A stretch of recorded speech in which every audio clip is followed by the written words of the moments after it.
Hi, everyone. Thanks so much for joining us today. We're going to get started in just 1 minute. Hopefully you can hear me. If you're having any audio trouble, just let me know. Please type in the chat box. But yeah, we'll get started right at 11. I'm just going to let a few more people come in right now.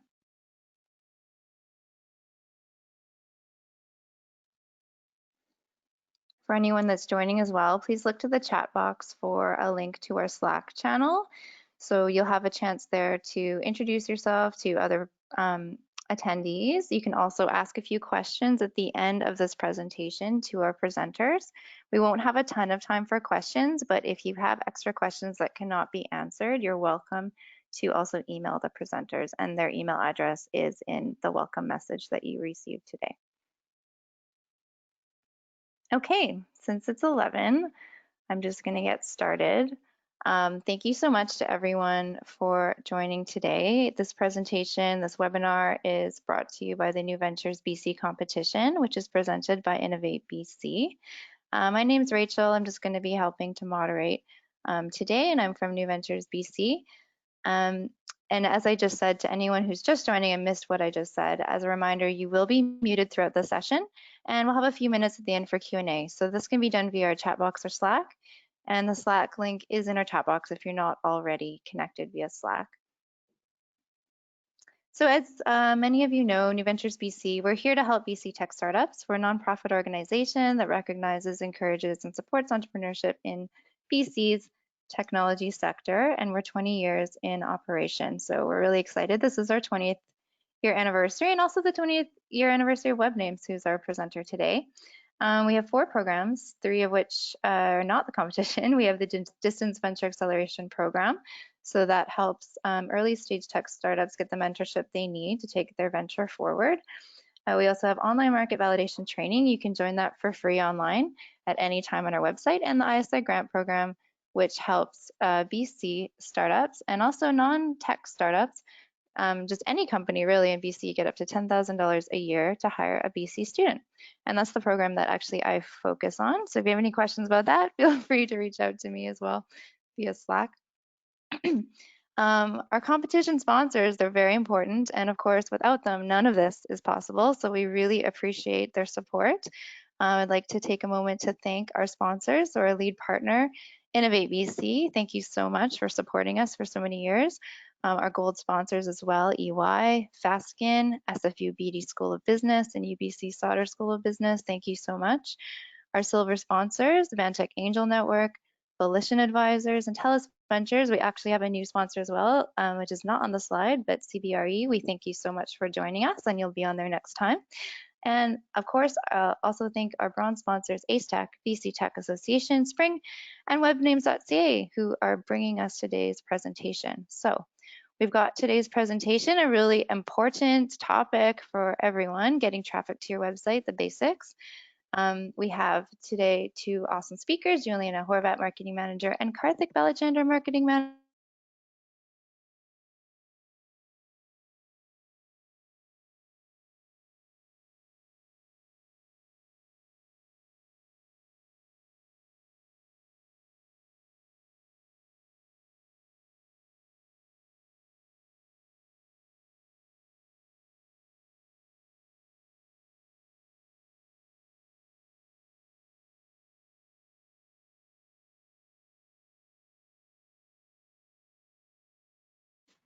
Hello there. Good morning, everyone. Thanks for joining us today.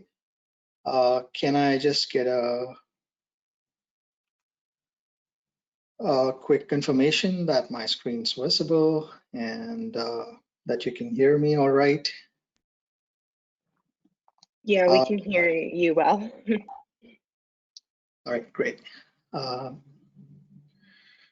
Okay, so to get started, I want to thank New Ventures BC, Rachel, Michaela, and team for giving us this opportunity to speak with all of you.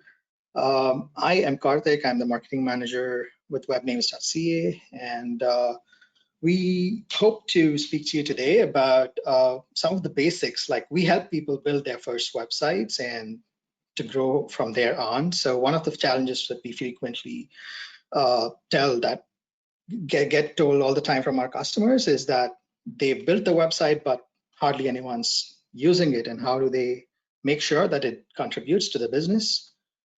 Okay, sorry, it appears that some of you are not able to hear me. Sorry about that. Let me. No, I think we can hear you good. I think it was just Rachel's audio that cut out for a second. But if you still can't hear, please message me in the chat box. Okay, sorry about that. Technical glitches have a way of finding us. But okay, so yeah, without much ado, I'll get right into it.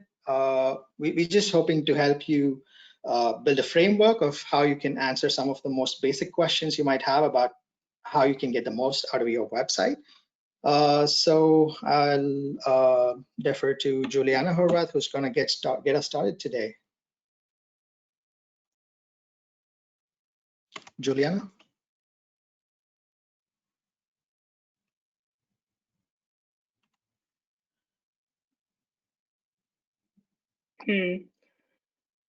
Okay, well, this is fun. We've done about, I would say, over 20 webinars now in the past few months, and the audio is not oh, hi. working. Now it is. Oh, all right, now goodness. it's magic. Sorry, everyone. That's okay. Thanks, Rachel. I'm glad to hear your voice. Hi, everyone. I'm Juliana. I missed the last couple minutes of whatever Rachel was saying there, but I'm sure it was great and led right into this slide. So this is a bit about who we are, who WebNames is. So we're really pleased to be with you today, and we hope you're all doing well, whether you're working from home or back in the office. I just want to begin by telling you a little bit about us. So we were founded in 2000, and we are a UBC spin-off company. We're based in Vancouver with offices near Science World, and we have around 30 employees. So we're also a small business.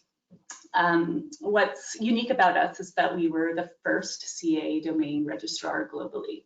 So our co-founder up there in the top left, John Demko, he founded the CA domain for Canada back in 1987, and then he managed it on a voluntary basis out of the computer science department at UBC until CA domain registrations kind of really picked up, accumulating around 100,000 registrations by 2000. So at this point, the management of the .ca domain was handed over to CIRA, who many of you probably have heard of, seen ads by, or attended great webinars from. And so John helped establish CIRA in collaboration with the Canadian government and various other Canadian internet stakeholders. So we have a long and storied history in the domain world and one of the largest domain selections in the industry, but we do a lot more than just domain names today. We have a corporate services division where we manage large domain portfolios for major corporations. And we have a retail side of our business where we provide things like web hosting, website builders, professional email, website security tools, and more to a majority Canadian customer base. And as Rachel noted earlier, our relationship with New Ventures BC goes back quite a long ways. We were a fresh young startup ourselves when NVBC kicked off this competition, with 2020 marking both of our anniversaries, our 20th year anniversaries. And we've also been a sponsor of the competition since I think at least 2009. And that sort of takes us to finally our presentation. So let's kick it off.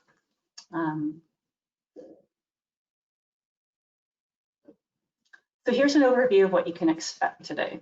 We're going to offer you a framework to tackle these questions below. So what we want to keep in mind as we go through the presentation is we're not providing you answers. Every business is unique, so we're not going to tell you what to do. But what we're going to endeavor to try to do is provide some ways to think about approaching traffic across all of these different channels, focusing online, but also touching on offline channels. And we hope it will help you develop your plan and your strategies. So we're going to look at what you'll want to do with your website and what your website should be accomplishing for your business. We're going to examine which traffic metrics matter, and also what traffic channels you should focus on and which tactics you should be using on those channels.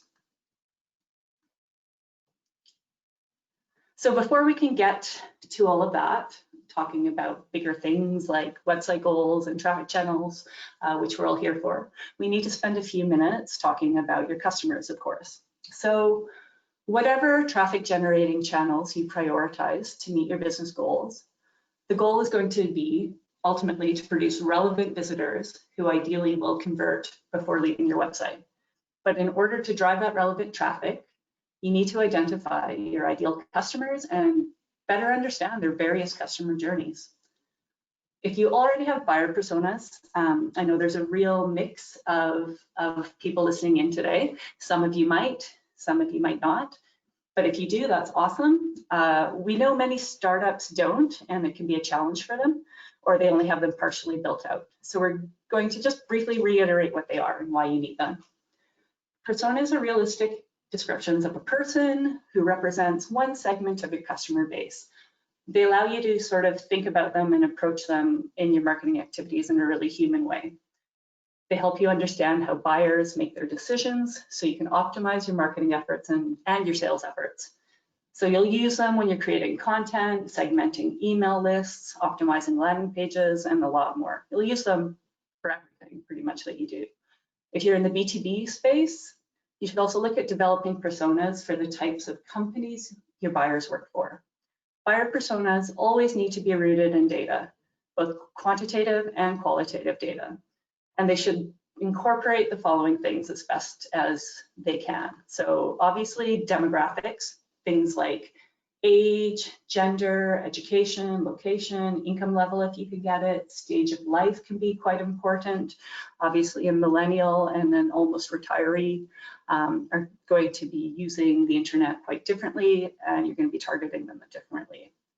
The other thing you want to try to incorporate are motivations. So what do they want to accomplish? What are their challenges and their pain points?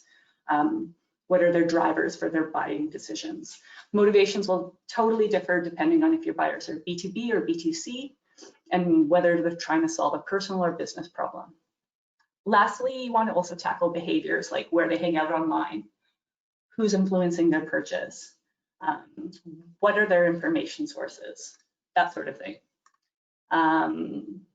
So where you gather your data, that'll be completely dependent on what sources are available to you to mine and query.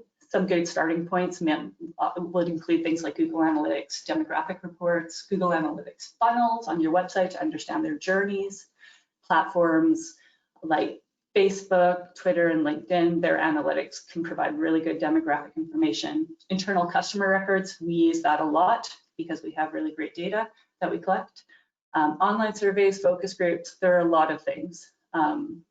So there's tons of really great resources online to help you do this. I've linked to a few of them here, and we'll continue to move forward here because buyer personas are just a starting point for what we're going to get into today. Over to you, Karthik. Thanks. Yeah, thanks, Juliana. So once you know who your customers are, and I'm sure as business owners, a lot of you have given serious thought to this, you need to start figuring out where your customers hang out, where do they get information that helps them in their decision-making process, what prompts them to choose you over others or your competitors over you in some cases, right? So like what you see here on this slide is an image, which is just one example of a customer journey that could that could belong to a single persona. You might have to construct several such different journeys for each segment of your customer base or your audience. And you can build these using a number of easy tools that are available online. I've linked to one from HubSpot over here on this slide. And as the folks from New HSBC mentioned, the slides will be uploaded in PDF form that you can use and visit all these links. So once you have built out your customer personas and you've built out the journeys that different customers might take, you will then be in a position to develop campaigns and deploy some of the tactics we're going to talk about in a short while across each step in this journey. You might know the journey as a sales funnel or a marketing funnel, and often it's used interchangeably. And the kind of messaging that you will adopt in each of these different phases of the funnel or in the journey will obviously vary. You can automate some of them. You might be able to have sales outreach done at certain stages. So it will all depend on how easy or difficult your product and service that you're offering is for a user to make a decision. So now that we know enough about our customers, where to find them, and how we can, what are the different touch points we can use, let's get into the heart of today's topic, like your website and how you can drive traffic to it, right? Broadly, I would classify the purpose of your website between these three buckets. That's marketing, or if you are an early stage business, then hiring is a big challenge often. And to attract investors in the form of fundraising, or if you're a listed company, then the requirements of your website often change. But in a lot of cases, depending on the type of business, if you are B2C, then marketing might take the lion's share of what you expect your website to do for you, while the other two might take a backseat, and vice versa if you're a B2B. But in the instance of marketing, it helps you as an early stage company to establish some credibility. For instance, if someone is looking for an innovative service that you're offering, they might not be aware that such a service even exists, and they might be hoping to look online, because that's what we do. We Google to verify the credibility of a service that we've never heard of before. So it's important that your website is the first, ideally, result of what they're looking for, and it does the job of establishing credibility for yourself, for your brand. And the same is the case in case you're looking at a prospective employee who's trying to research about your company, or for that matter, an investor, right? So marketing can encompass sales, lead generation, or subscriptions, or trials, pretty much any of these different smaller objectives you might have that will define how your website works. And depending on the type of business you run, the priority you will place on each of these three purposes will vary, but oftentimes you will find that the same website might fulfill all of these three functions for you. What you need to aim to do is you're giving your investors, potential employees, and your potential customers, most importantly, a place that they can visit to find out more about you, whether it's on the website or even if it's on social media platforms. Which therefore brings us to what's the outcome you're optimizing for. We broadly expect that websites can be of three types. They can be brochure websites where the objective is primarily lead generation. And they could be e-commerce websites where the objective is mainly sales, or they could be platforms themselves, like software as a service or a platform as a service. Just to give quick examples of each of these, a brochure website might be in a B2B case. For instance, I came across Van RX Pharma Systems. They are a Vancouver-based company who produce some equipment for aseptic pharma filling. And it's a highly innovative product, but I cannot understand much of what they do by it, just even looking at their website, because I'm not the relevant target audience, right? But it certainly does a great job of what they're setting out to do, which is to inform other B2B pharma procurers, right? And e-commerce examples are something that all of us are familiar with. It could be Amazon, it could be Booking.com or Kaya, and websites like that. Whereas for SaaS and PaaS websites would be services like Canva or a Shopify. In each of these, the considerations would obviously be different, because where an e-commerce website would focus a lot on B2C and sales. So the sales funnel and the marketing funnel would look very different from a lead generation website, where it might lend itself to more automation in the form of drip campaigns or downloads for white papers and so on. So the primary way for you to optimize traffic requires a good ability to measure and use analytics to your advantage. So that's what we're going to look at next. So for analytics, I'm sure that a lot of you might be familiar with some of the most basic tools that are the most popular tools for analytics. So we obviously have Google Analytics, which is present on upwards of 80% of websites around the world. There's Firebase. If your product is a mobile app, it's again offered by Google, which dominates the Android market. And there are a few other options such as Woopra and Crazy Egg, which allow you to do even more advanced forms of analytics, such as screen recording or heat maps and so on. The question is not essentially about what tools you should use always. It's about what are you optimizing for and identifying the right metrics for your unique use case. It is not a one size fits all. It's going to depend completely on what your objectives are. And that's where the choice of platform that powers your website becomes important.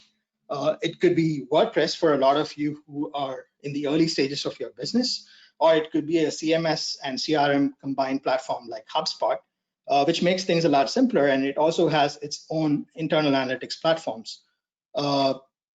So this slide, when I first built it, I thought it was extremely wordy, but I then realized that I've now spent upwards of 8 years as a marketer, and I really wish somebody had told me this right when I was getting started. The idea that I've tried to capture here is you need to know what your goals for the website are. It could be anything listed in the first column on the left that you see here. It could be leads, sales, revenues, margins, or your goals for fundraising, any of these, right? And you need to then make sure that you are configuring your website to actually succeed in these. You need the right tools. You need to be able to verify that they are set up accurately and that they are tracking accurately. And what I've done here is thrown in a few links which help you with setting up Google Analytics and how to verify that it's set up accurately. And there are two extensions of Google Analytics in the form of setting up goals within Google Analytics and setting up e-commerce if that's relevant to you and if that's applicable to your business. Then these links should help you get started in case you've not already done that with your website. But one big takeaway, and this happens when a marketer tends to live inside their own bubble, that they grow certain analytics metrics, but that often does not impact some of the objectives listed here on the left. So if that's the case, then it's essentially mission failed, because you really are not moving the numbers that matter. So how much ever traffic you get, if it's not paying off, then there's hardly any value to that, and I'm sure we can all agree on that.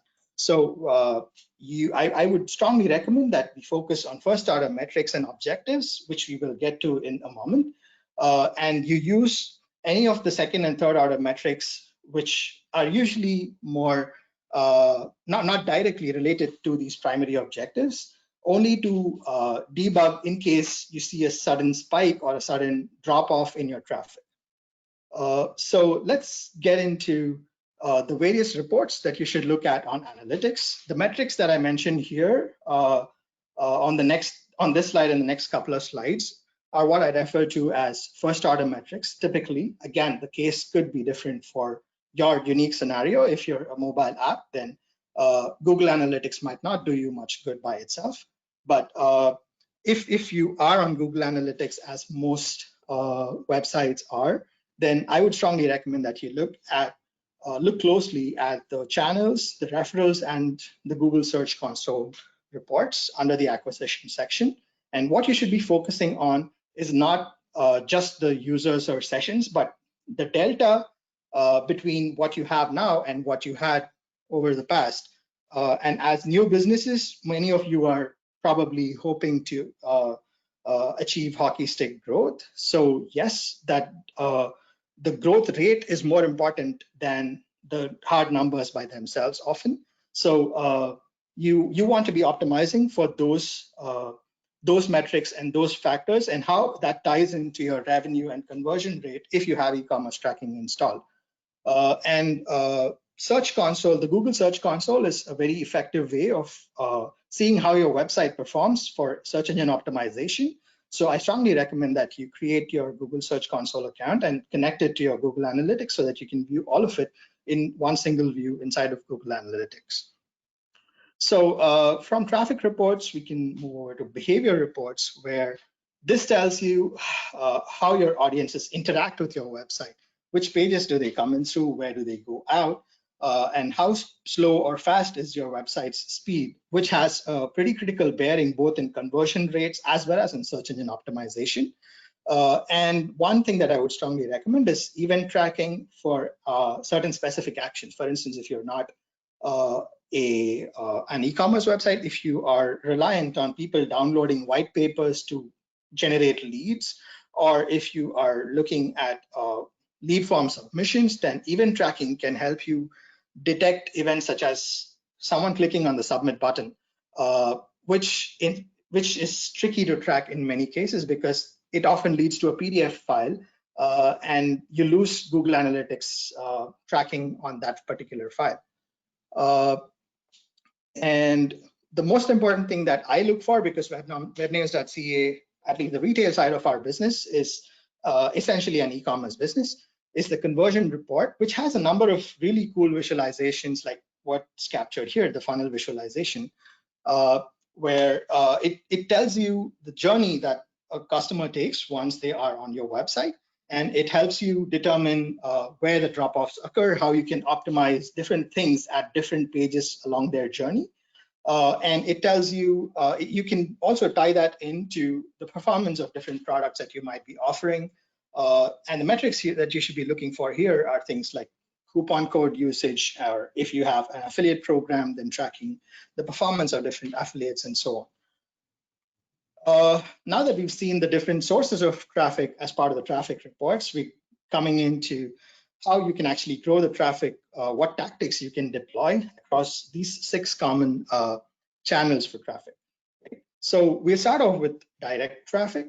So the most important thing to understand is direct traffic is often vilified because it's essentially a catch-all in Google Analytics terms, where Google is unable to identify whether this was type-in traffic. The most common explanation is someone types in your URL and bingo, they are classified as direct traffic. But sometimes if someone's got really stringent privacy policies, then that might strip away the headers, which means that even a referral can be classified as direct. But the most common source for direct traffic is brand building. Like if someone's heard of your brand, they are going to type your name in and look you up, not on Google, but by typing in the URL. That's the most common source. And for this, your domain name is extremely important. You need to have a short, easy to remember or easy to type domain name. And hey, we do that. That's what we do at webnames.ca. We help you find the right domain for your business, right? So make sure that you get all the domain names that you need to protect your brand to represent your business accurately. If you cannot get the exact domain name that you want, if it's taken by someone else, or even worse, if it's in use with someone else, make sure that you get a few other shorter domains which can redirect to the domain name that actually hosts your website. Make sure that you have great product and great delivery. I don't need to tell you this as founders, but word of mouth and fantastic service is what drives people to become aware of a competitive product. And one thing that some of us hesitate a little is to claim credit. Like it's an inside joke among designers when marketers always complain that their logo is too small. But as businesses, if someone's recommending your product on a third-party forum or on any any platform around the web, whether it's on Stack Exchange, whether it's on Quora, don't be afraid to claim credit and engage with your influencers to kind of grow your brand representation. One other note of caution that I would like to add here is even if there's some tracking errors that could artificially inflate the numbers that you see under direct traffic. So make sure that you verify your Google Analytics setup. Moving on to search engine optimization. This is something that's a little bit of a black box game to many because Google's algorithms keep changing all the time. But the key to search engine optimization is you need to know what your niche is. Your niche might be that your business is highly localized. You might be operating in a very small area, and you might want, most of your customers might be from that small area.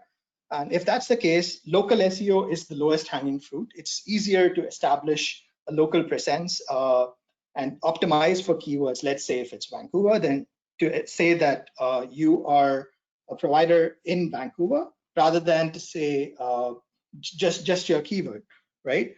If you cannot do that, if your business is more B2B or if your audience is across all of Canada or international, make sure that you narrow in on some longer keywords. For instance, I mentioned here serology test automation or DIY brewing kits, which are not necessarily high on traffic volumes, but they are definitely easier to optimize for rather than just say beer or something more generic such as that. But before you get to optimizing for keywords and such, make sure that your website content and your technical SEO are nailed on. And there are a couple of things you should keep in mind for technical SEO. You need to make sure that Google can find your website and you submit it through Google Search Console. And all the different pages are linked well through your menu, through your footers. And this is something that a website developer might be able to help you quite well with. And as I already mentioned, make sure that you sign up for Google Search Console and make sure that you refer to the data that you see there regularly, because that will tell you how people who find your website through Google are actually, what are they searching for?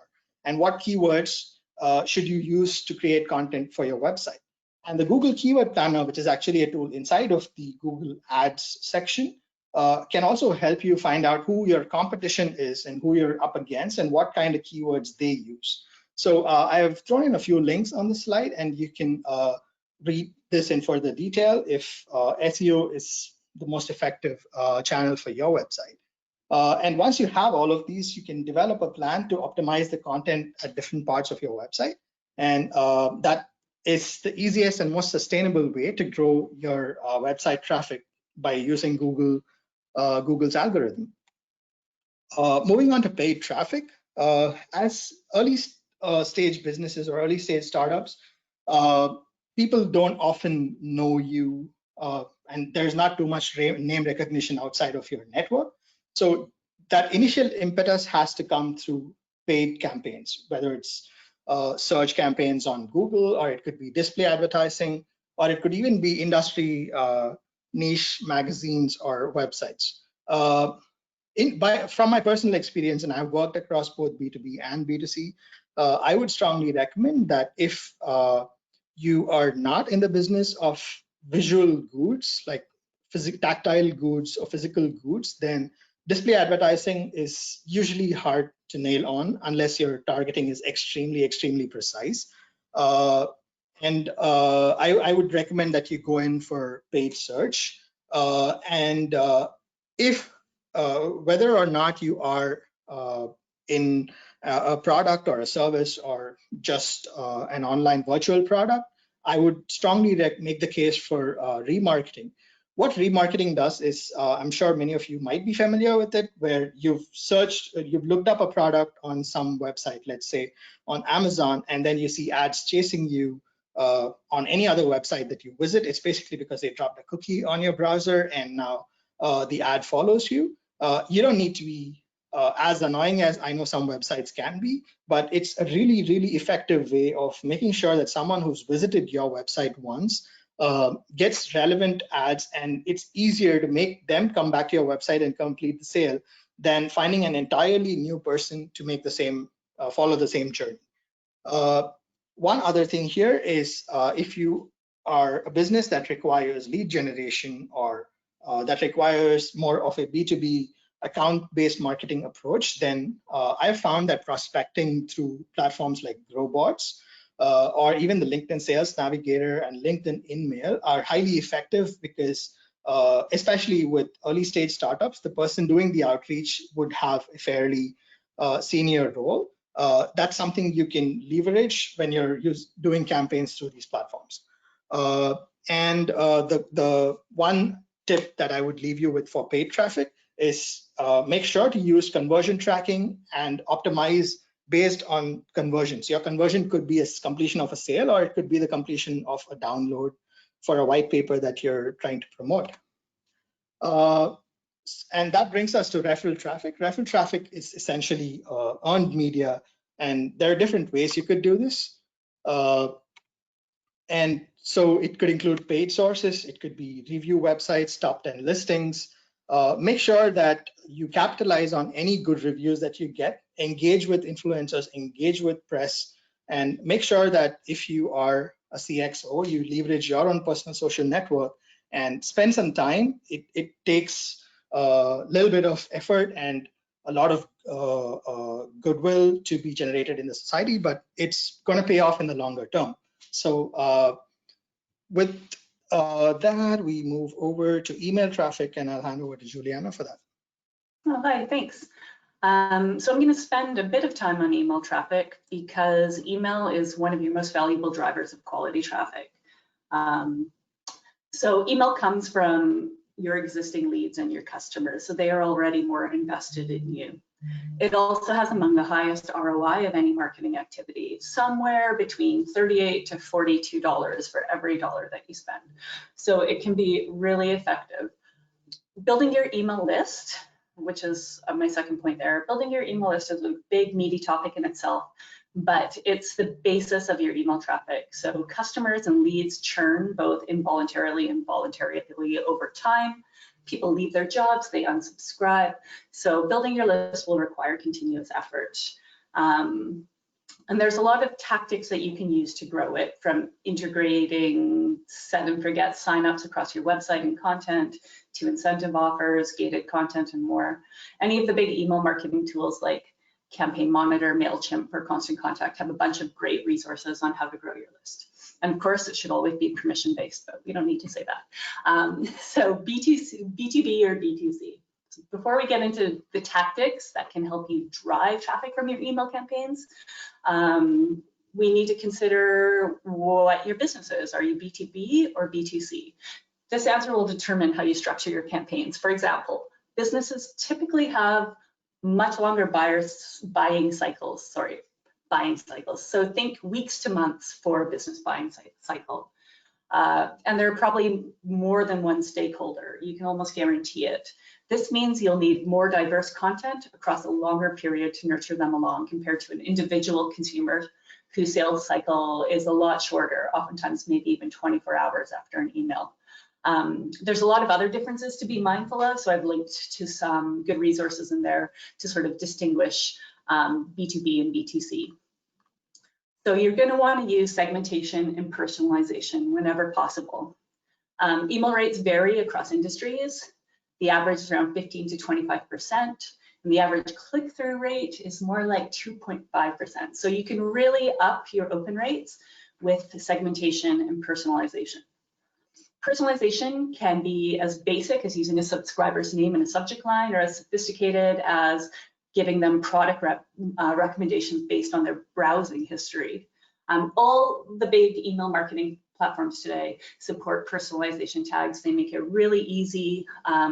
You upload various characteristics about your customers into subscriber fields, and you can do a lot of great, simple personalization really quickly and effectively. List segmentation is the practice of dividing up your email list into smaller segments based on the information that they provide during opt-in or other things. Used together, they're super powerful. Just talking about web names for a minute, we have about 5 big bucket segments that we segment our customers into to do email, and then we segment a lot more sort of below that for niche campaigns. This is manageable for us, and for some of our, say, our corporate client base that we can segment really well, we have open rates that are in the mid-30s to 40s. So the other thing quickly I have to talk about here is automation. Segmentation and personalization go hand in hand with automation. We talked a bit about differences in B2B and B2C campaigns, and this will also impact what kind of automation that you use. So B2C buyers tend to get automated emails that are more personalized. They're often one-offs triggered by a user action or an attribute, for instance, an abandoned cart offer or a birthday bonus, or some sort of exclusive when you hit some sort of spending threshold. With B2Bs, they're typically better served by longer drip campaigns that educate and provide value to them, but not only to them, to the other stakeholders that might be impacting the buying decision. Quickly moving on, you're going to want your landing pages to be really relevant. Oh, sorry, it's still email side. You want your landing pages to be really relevant. They need to match what you're talking about in your email, so people aren't bouncing. That's really important to your traffic. You're going to want to promote sharing as much as you can within your emails. People pass things around. You'd be surprised when you're in your email marketing platform how many shares a good email can get. That's going to drive you new traffic as well. And you're always going to want to be mindful of your platform or your device. 47% of all people across demographics now use a mobile application for checking their email. With us, a lot of our customers still look at their emails on desktop. We can see that in our data. So you just always check your previews of what your emails look like and make sure that it's rendering properly across those devices. Okay, quickly moving over to social. We are looking a little bit short on time, so I'm going to try to blast through this a bit. Social traffic. So the important thing to know here is that you want to be where your customers are. The content on social vastly exceeds any human capacity to consume it. There's like 100 million photos and videos on Instagram every day, 350 million photos on Facebook, 500 million tweets on Twitter every day. So while social media platforms appear to, you might gravitate to the ones that appear to have more users. Let's not even talk about bots, but that's not necessarily what you want to be looking for. You want to go to the ones that are driving you the right traffic. So you're going to need to identify the right channels. That's super important.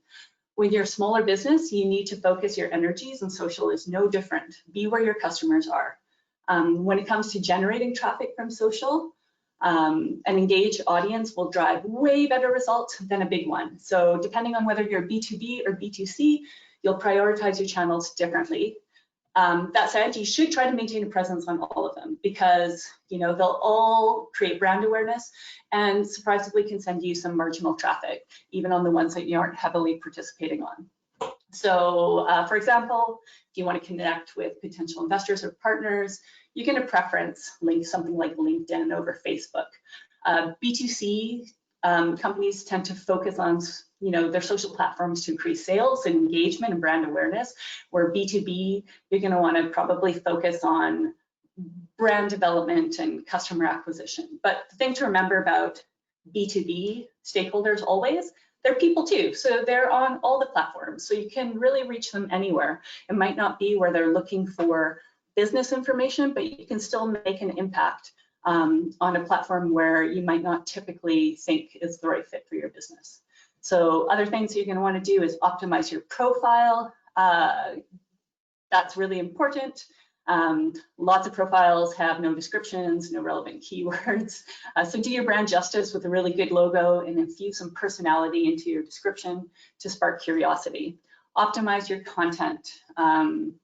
So this is a huge topic in itself. So I'm not going to spend too much time here.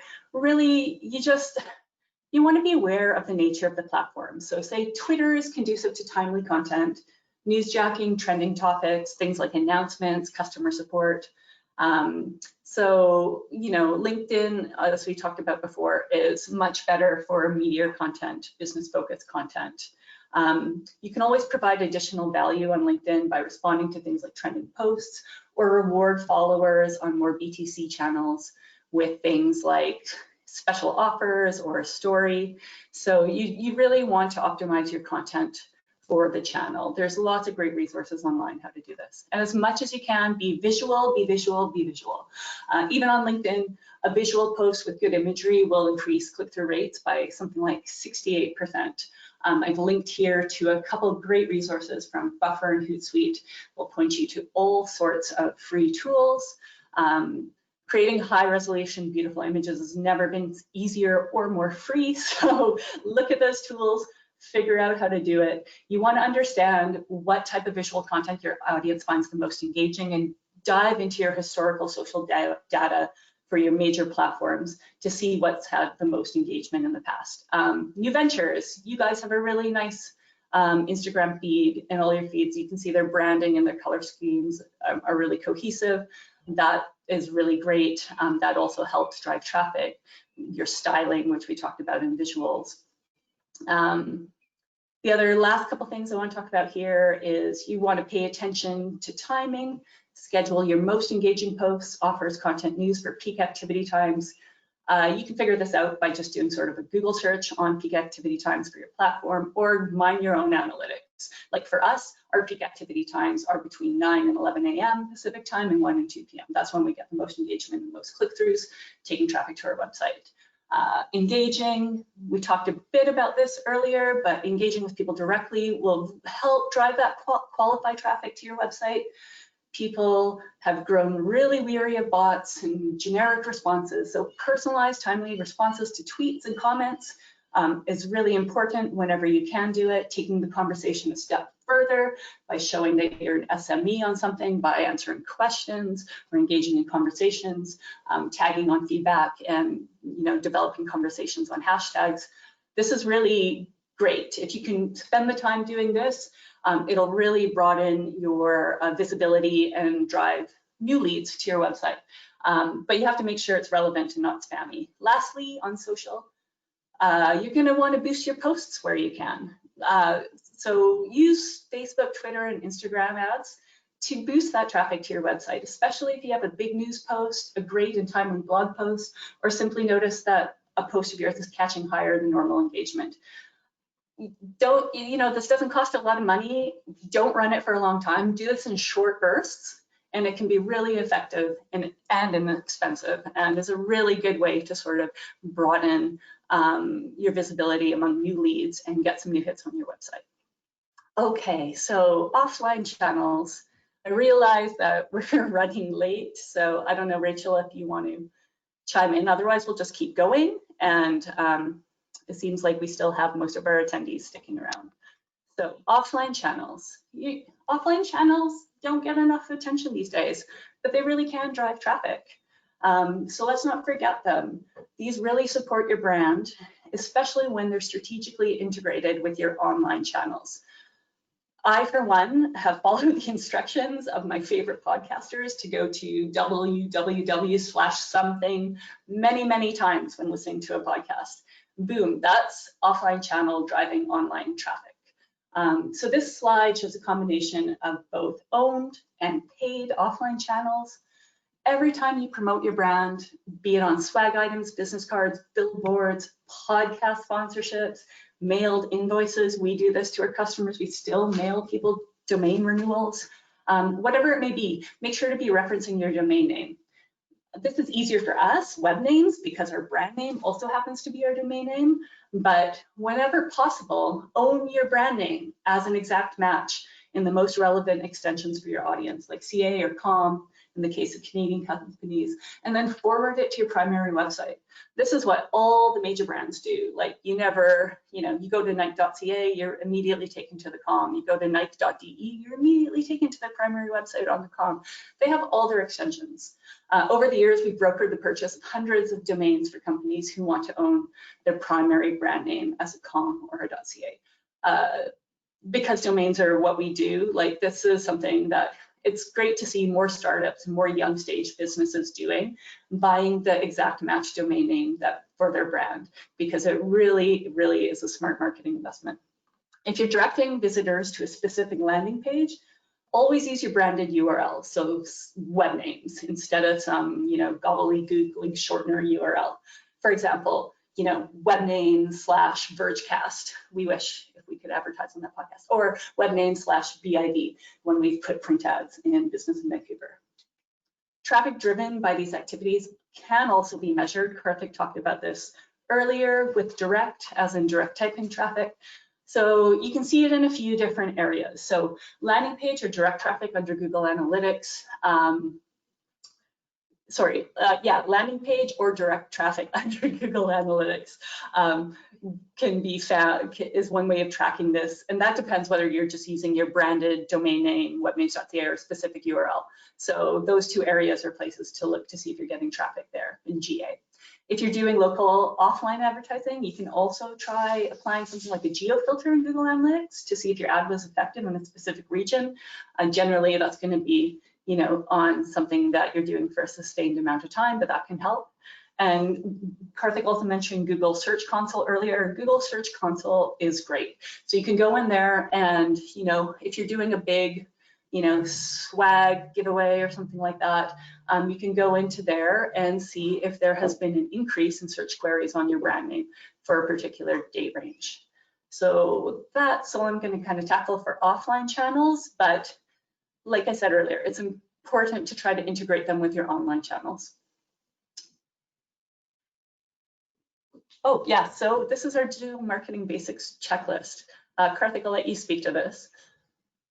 Yeah, I realize that we're well past the scheduled end time, but this is something that I wanted to make sure that if there's one thing you take away, then it's probably the list that I've put together here. A lot of it is stuff that's repeated from all the slides we spoke about. Some of them may not be, for instance, the computer analysis tools that I've linked to under the last bullet in this first column. But it's really going to be a unique approach for every single business. It's not a one-size-fits-all solution. So we hope that through the course of the tactics and the basics discussed on this deck, you have some sort of a framework to develop a solution that can solve your problem that's on your website.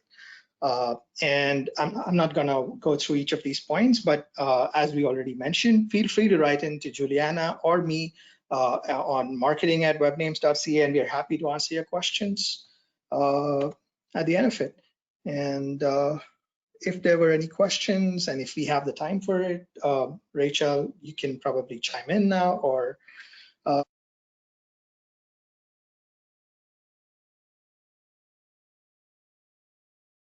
Hey Karthik, sorry I muted you by accident.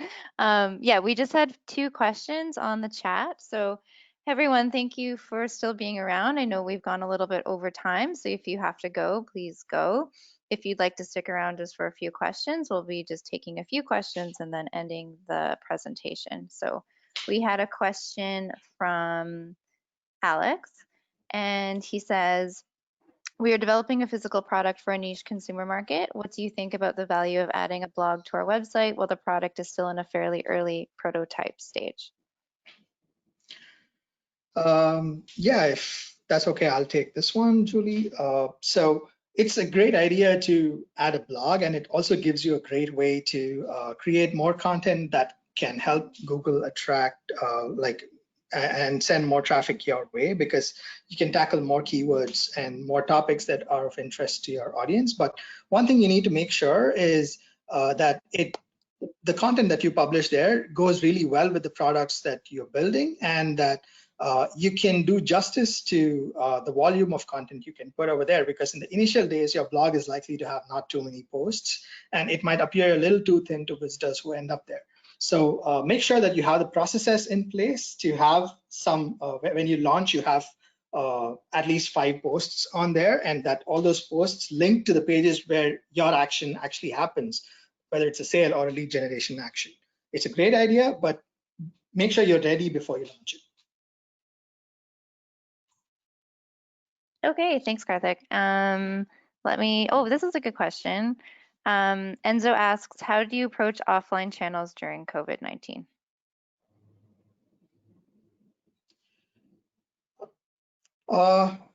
So for COVID-19 is a challenge that's baffling most businesses, right? Whether it's a new one in an early stage or established businesses like us. The challenge is you want to try and use the online platforms right now because there are really too many offline channels that you can use effectively when there are restrictions on your ability to get around. But what you can rely on is word of mouth and people doing your job for you. So that would be in the form of delivering services. It could also be in the form of positioning your own services by or through certain campaigns that you're running. For instance, you might have seen television ads by large companies where they talk about their programs to support healthcare workers and first responders. At Web Names, we have Here For You program where we try and help businesses who are just getting started up with a free .ca domain and a one-page website. But be authentic and make sure that it is close to your core business and offer any help and services that you can do. While it's not exactly offline, people talk. So your good deeds or good actions can generate word of mouth, and that's a sort of offline that you can do at the moment. But once things start opening up, obviously more avenues will be present that you can tap on. Great, and I think we'll, oh, sorry, go ahead, Juliana. No, I was just going to say, yeah, no, sorry, I was just going to thank Karthik. I wasn't able to chime in on that one, but yeah, that's exactly it. Like leverage that word of mouth with the things that you're doing online. So that was a great answer for the current moment. Thanks, Juliana. Sorry that you were muted there. Maybe you want to field the next question. I'll just give you guys one more question and then we'll wrap it up. We are developing a physical product for a niche. Oh, did I already? No, sorry, I already asked that question. Okay, this is the last one. Curious to know any pitfalls if you're using Google Tag Manager along with Google Ads conversion code. That's probably a better one actually for Karthik. So no, that's totally good. Yeah, Karthik, you can go on that one and then I can chime in if I have any value to add. Sure. So Google Tag Manager is pretty well designed to work with most other Google tools, and that would include the conversion tag that you will need to paste to track your campaigns or to track the efficiency of your campaigns. I don't really see too many pitfalls on this by itself, unless your website setup is unique, which precludes you from using Google Tag Manager effectively, or if you are using a different way to integrate Google Analytics on your website. For instance, there's gtag.js, or there's also analytics.js, which is another way of installing Google Analytics without using the tag manager. So if you are in one of those other methods, then yes, it's recommended that you paste your Google Tag conversion code directly onto the landing page after the transaction success is recorded. So there are no essential pitfalls as long as you're following the recommended way that Google, but I'm completely aware that that does not capture 100% of the scenarios, and we at Web Names ourselves struggle with it. Like we do not use Google Tag Manager, so we use .js and we use the conversion tag and we paste it manually on the respective pages. Yeah, thanks, Karthik. Yeah, I mean, for the 68 people who are still around, Rachel, can we go to the last, or Karthik, could we go to the last slide there where we have a little bonus offer for you? I think that was the last question Rachel said. So we want to let you guys know that we're doing a little something with New Ventures BC in honor of both of our 20th anniversaries, and that's offering everybody a free .ca name with a one-page website at this landing page here. So it's webnames.ca, light site for NVBC. And so yeah, it's a free .ca domain name for a full year with a mobile-friendly website. Email, it's HTTPS encrypted, so it's secure. No payment information is required at all. It's just a small way that we're trying to help the community and get people able to sort of launch their passion projects and COVID-19 related ideas online free of charge and start, building out those projects that you might have on the back burner. So really take advantage of that offer. We hope that you find it useful. Okay, great. And thank you so much, Juliana and Karthik, for being here today and being such awesome presenters. And thank you to everyone who stuck around. If you had a question and it wasn't able to be answered today, please see the chat box. You can email marketing@webnames.ca and get in touch with our presenters for your questions. And yeah, I'm just going to wrap it up here. So there'll be a quick survey sent out via email. So please be sure to take it so we can know what programming has been useful to you. And enjoy the day, and join us on June 3rd for our next webinar as well. It'll be all about pitching with Volition Advisors. So we hope to see you there. Thank you all for joining us. Thank you. Thanks, Rachel. Thanks for having us. Thank you. Bye.